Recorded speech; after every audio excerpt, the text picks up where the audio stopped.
Hello guys, તો અમે આજ વહેલા વહેલા ઊભા થઈને નીકળ્યા હાઈવે બાજુ, કારણ કે અમારે જવાનું હતું સટલાસના થોડું કામ હતું. ત્યાં અમે નીકળી ગયા હતા એકલા જ, અને ત્યાં જેવું કામ પૂરું કરી અમે તરત જ કામ પટ્યું એટલે પાછા પરત થઈ ગયા.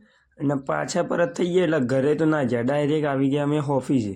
અને જોઈ તો વસ્તી બધી આવી હતી, લાઈનમાં લાગેલી હતી. તો આદિલભાઈ એનું કામ કરતા હતા. પછી અમને યાદ આવ્યું કે અમે ભૂલી ગયા ઘડિયાળ. તે ઉતરી ગયા નીચે અને પહોંચી ગયા આબિદભાઈ પાસે ઘડિયાળ લેવા. જેવી ઘડિયાળ લીધી ને તેવા બાજુમાં જોયું તે ગ્લોબલમાં બધા છોકરા મસ્તી કરતા, તે ત્યાં પહોંચી ગયા. અને એટલામાં ગ્લોબલનો થોડો વિડીયો લે, ઘડિયાળ લઈને પહોંચી ગયા ઉપર. અને એટલામાં આવી ગઈ અમારા ઓફિસમાં ચા. તો ઇકબાલભાઈ એમનું કામ કરતા હતા અને ઓફિસમાંથી. અને પછી અમે કીધું કે અમને પણ એક કપ આલો.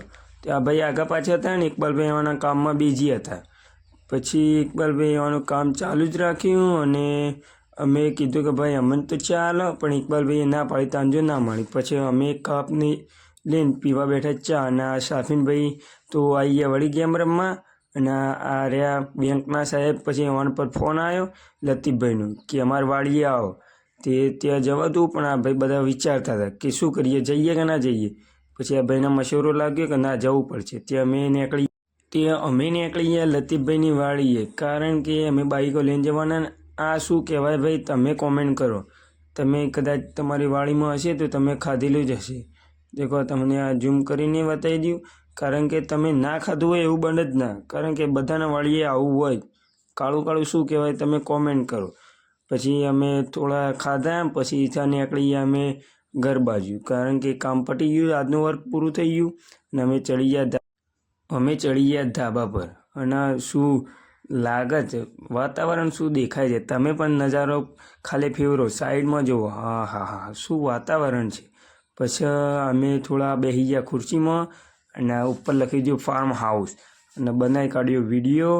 અને પછી ખબર પડી કે ગામમાં દાવત છે. ત્યાં અમે પહોંચી ગયા. ત્યાં હેલો ગાઈઝ, તો અમે આજ વહેલા વહેલા ઊભા થઈને નીકળ્યા હાઈવે બાજુ, કારણ કે અમારે જવાનું હતું સટલાસના થોડું કામ હતું. ત્યાં અમે નીકળી ગયા હતા એકલા જ, અને ત્યાં જેવું કામ પૂરું કરી અમે તરત જ કામ પટ્યું એટલે પાછા પરત થઈ ગયા. અને પાછા પરત થઈ ગયા એટલે ઘરે તો ના ગયા, ડાયરેક્ટ આવી ગયા અમે ઓફિસે.